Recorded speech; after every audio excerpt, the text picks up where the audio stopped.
Robert Whittaker versus Paulo Costa has been announced as the main event of a fight night on April 17th coming up soon, and I can't wait for this middleweight matchup. Earlier today I made a Darren Till versus Marvin Vettori breakdown video, but this one is between the real top contenders of the middleweight division. You've got number 1 Robert Whittaker, you've got number 2 Paulo Costa. Can't get better than that. However, I would have liked Robert Whittaker, the Reaper himself, to get some kind of interim belt for this kind of bout, because he's already won 2 in a row. Cody Garbrandt lost against TJ Dillashaw, and they gave him an immediate title rematch against TJ Dillashaw. Whittaker loses to Adesanya, and he's got to win 3 in a row as a champion who lost his belt to even get back to any kind of belt whatsoever. I don't understand why they've done this, but they've done my boy Robert Whittaker very, very dirty here. And Bobby Knuckles is going to go out there and, in my opinion, beat Paulo Costa. I did not like the way Paulo Costa handled his loss to Israel Adesanya. It made me think that he's not going to change anything in his game whatsoever, and he kind of just put it down to a bad night, and maybe Adesanya's just got the better of him on the night, because in my opinion he came out there with a terrible game plan. And I actually picked Paulo Costa to beat Israel Adesanya.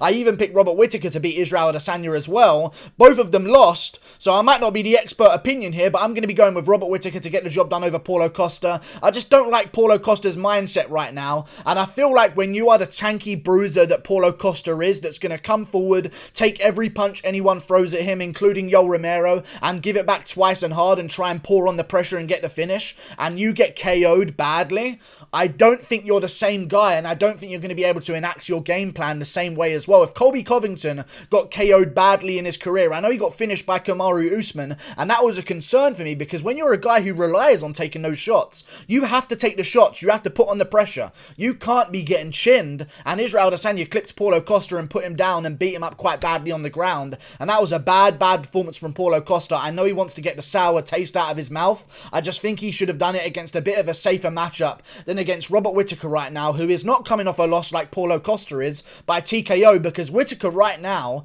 might be the best Whittaker we've ever seen, because he looked amazing against Jared Cannonier, a dangerous contender, looked amazing against Darren Till before that fight as well, and for the first time in a very long time, I want to say about 5 years, we've got Robert Whittaker on a win streak that doesn't include him being beaten up pretty badly in some of those wins, because even in that Yoel Romero rematch, I thought it should have been a draw. He got hurt really badly, and then he got TKO'd by Adesanya, and it feels like over the past couple of years, there's always been a narrative going into Whittaker's fights, like, is the damage going to have been too much for him? Is the time off going to be too long for him? And is he going to be a little bit hesitant out there early? And is he going to get clipped? And is his chin going to be the same as it was before? And right now, we've got a Robert Whittaker with the momentum. I picked him against Jared Cannonier after the Darren Till bout, because I thought he got a bunch of momentum back under him. Now he's got another bit of momentum after the Jared Cannonier performance, where he looked amazing as well against a tough competitor. I think he's going to go out there against Paulo Costa and get the job done. I just don't see Paulo Costa getting it done now. He's been chinned. It just doesn't look too good for his kind of style, and he's also not really the kind of guy who has the equipment necessary in terms of arm length to really change his style. He has to get on the inside. You can't have arms that short and be the guy that plays on the outside throwing jabs. It's just not going to work like that. Robert Whittaker in his last fight against Jared Cannonier showed an ability to jab like a god. That was the big main effective technique used against Jared Cannonier. Cannonier would come forward, try and land a leg kick or a right hand, and Whittaker would stick a jab right down the middle, or a front kick down the middle as well. He also used this against Darren Till with the front kick. I feel like we've seen a little bit of a different Whittaker than we saw against Israel Adesanya, and that might just be because he's not facing Israel Adesanya and he's facing other styles. However, against Israel Adesanya, Whittaker just bolted forward, lunging for big shots, trying to KO Adesanya in the early rounds, just going after him, lunging after him the entire time, leaping into hooks. And fair play, if that's the way he felt like he needed to do it against Adesanya, then that's the way he needed to do it. But I feel like in these other opponents, he's got a much better style, or he's just developed a better style overall now anyway and tamed himself a little bit. He seems to be staying behind his shots, feinting a little bit more, using the front kick, using the jab, keeping people at bay. He doesn't seem to be the guy that's going after people with big hooks anymore. He's waiting for people to come to him, and I think that perfectly aligns him up with a Paulo Costa matchup, who's going to come forward and try and land early. And I think, again, the fact that Paulo Costa is now mandatory a 5-round fighter is just going to ruin his chances at ever being anything great whatsoever. He is not a 5-round guy. And his game plan against Israel Adesanya was to go out there, by the way, take off the early rounds and go out in the 4th and 5th to finish Israel Adesanya. I thought Paulo Costa, the way I picked Paulo Costa to win against Adesanya was that he was going to go out there, push Adesanya up against the cage, hold him there in the clinch, try and get him to the ground, land shots to the body with his head position like Usman does to his opponents at welterweight, and do things that way. But instead, Paulo Costa stayed on the outside, tried to land body kicks, fainted with Israel Adesanya, and it just didn't look too good whatsoever. I think he's got a good chance of beating Robert Whittaker. Whittaker has been rocked a bunch of times in his career. He got dropped by Darren Till. He got rocked by Jared Cannonier in the 3rd round as well. He got knocked out by Israel Adesanya. He got dropped twice against Yoel Romero. He got rocked against Yoel Romero in the first fight. Not too bad, but still, he's taken a lot of shots throughout his career, and I feel like there's a chance that Paulo Costa could land on that chin. However, Paulo Costa is more of an accumulation guy, and Whittaker knows how to survive. In my opinion, Paulo Costa has to land a lot of shots on you to finally get that KO blow. And even against Johnny Hendricks, that was the same as well. Landed a lot of shots beforehand, has to wear you down. Same against Uriah Hall. It took a while before Uriah Hall eventually started to succumb to the pressure of Paulo Costa. I just feel like Whittaker has so many techniques to keep people at bay. You saw this against Yoel Romero in the 3rd round when Romero rocked him. Whittaker's ability to stay alive in bad situations is very underrated. He got tagged against Israel Adesanya perfectly with a left hook counter. Down he goes, wobbly legged and everything. There's not really too much he can do about that. But when a guy fires a shot at him that Whittaker sees coming, which I think he will against Paulo Costa, Paulo Costa doesn't really have the arm length to find different angles that Adesanya can to catch people off guard. You're mainly going to see everything Paulo Costa throws at you because he's a big guy, he telegraphs his shots, and he throws with intention. I think Whittaker taking those shots, if he does get rocked, we saw against Romero, he can recover in the 3rd round, moving away, throwing side kicks as he goes. He likes to break guys down to the body, and I think Paulo Costa hunching over in that style is going to open up the front kick to the body. The jab is going to be open all day. If Uriah Hall can pepper a jab home against Paulo Costa, I believe that Robert Whittaker can as well. I'm just really disappointed in Paulo Costa's performance against Israel Adesanya. Very disappointed. I know he had problems. He didn't sleep the night before. He had a bad game plan, but that's on his coaches, and if your coaches are giving you that game plan, I don't know what game plan they're going to give him to go out there and deal with Robert Whittaker with. I have no idea, so I'm not going to trust Paulo Costa here to get the job done. I think he's going to go out there, try and get in Whittaker's face, try and land big bombs, and I think he's going to get met with a jab every single time he does it, because Whittaker's jab has never looked better. Also, that front kick is there as well, and of course, the oblique kicks are going to be a problem on a guy who wants to keep coming forward, because you're not going to want to put weight on that lead leg if a guy's just trying to tear apart your ACL the entire time like Whittaker does. I'm looking forward to the bout. Very dangerous. Not the matchup I would have made right now, in my opinion, in the middleweight division. I feel like they should have... I understand, though. I understand. You can't really give Marvin Vettori a title shot right now. I mean, Jared Cannonier's at 3, and he's coming off a loss to Whittaker. You've got Darren Till at 4. He's coming off a loss to Robert Whittaker as well. So Whittaker's been very active, and he's sort of cleaned out a division sort of negatively to himself in a way. Like, maybe he should have waited a little bit longer before taking the Cannonier bout, and then maybe he would have...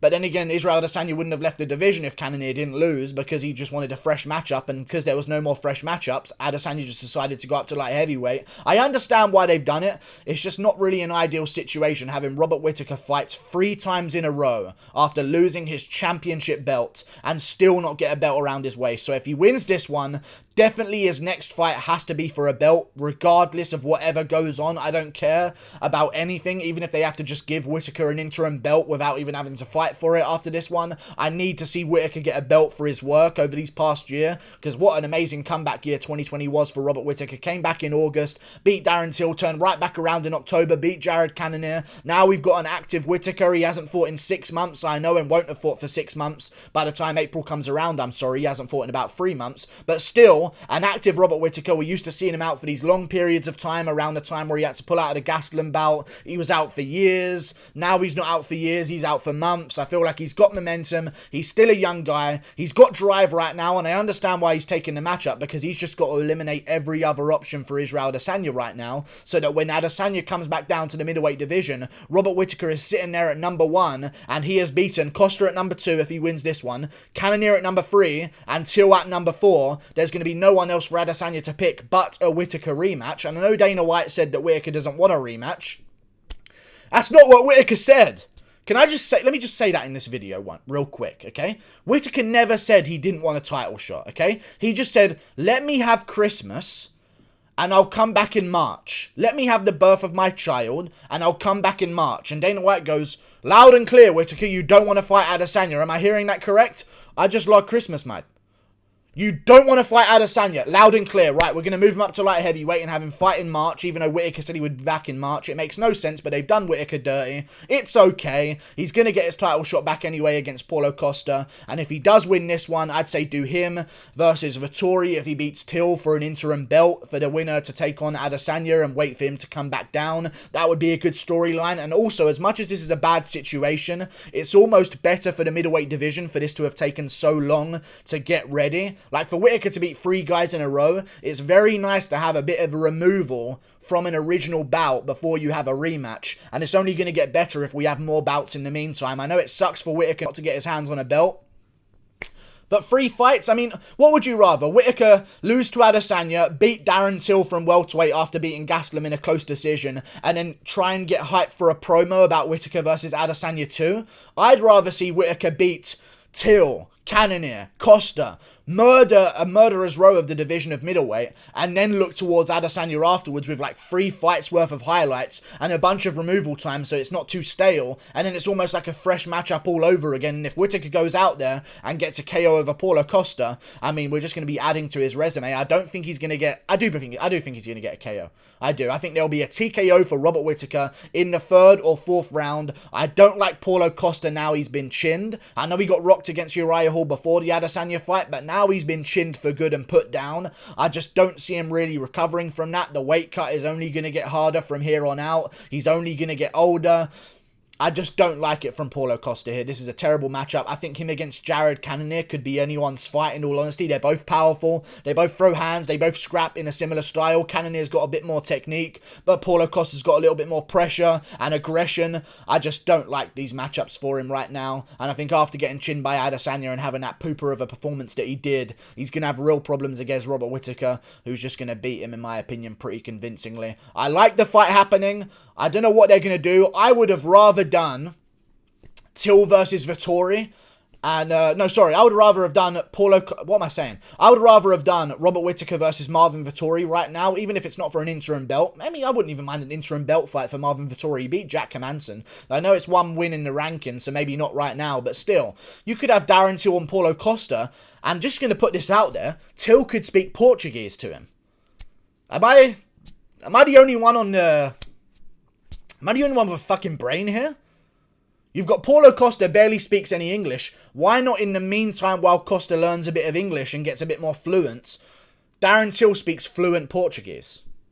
You could have that fight. That's such a great matchup for that exact reason only. But they've given Paulo Costa to Robert Whittaker. I'm glad it's not for a title, because as much as I'd like Whittaker to get a belt, I don't want Paulo Costa to lose to Adesanya and walk right back into a title shot. So the winner of this one takes on Vettori if he beats Till. And if Till beats Vettori, Till takes on the winner of Kevin Holland versus Derek Brunson. And then you just give Robert Whittaker the interim belt anyway. Or just a title shot when Adesanya comes back. We don't even need a belt around the waist in the meantime. Just have Adesanya come back. Whittaker fight him if he wins this one. And other than that, I don't even know what to do. But we've got to get this middleweight division moving. And that's exactly what they're doing in April. I'm glad that they booked this fight around the time of Till versus Vettori as well. That means if anything happens to any of the bouts, you've got a chance to makeshift a little bit of a move. If 2 guys fall out, you can just merge the other 2 together on a fight night headliner. Either one will do. I'm glad they've got that little bit of an insurance policy there to make sure a matchup at least happens at middleweight. They know they need to get this middleweight division figured out before Adesanya comes back down, because I don't see Adesanya going straight up to heavyweight afterwards. I see Adesanya maybe getting a defense against Teixeira and then immediately coming back down against a middleweight to his next contender. We'll see what goes down. Thank you for watching the video. I've got Robert Whittaker by TKO in the 4th round, slowly working down Costa with body kicks and jabs, and eventually Costa won't have any more energy left in the tank, and Whittaker will get the TKO finish. I'll say a body kick TKO with a front kick to the stomach in the 4th round, and it'll just be too much for Paulo Costa to continue. And then after that, I don't know what Paulo Costa does. It's tough when you've got the style that you need to take all the shots, and then you're not taking all the shots. Gets a bit tough. Thank you for watching the video. Like and subscribe. Click that button up there. Goodbye. I'll see you later.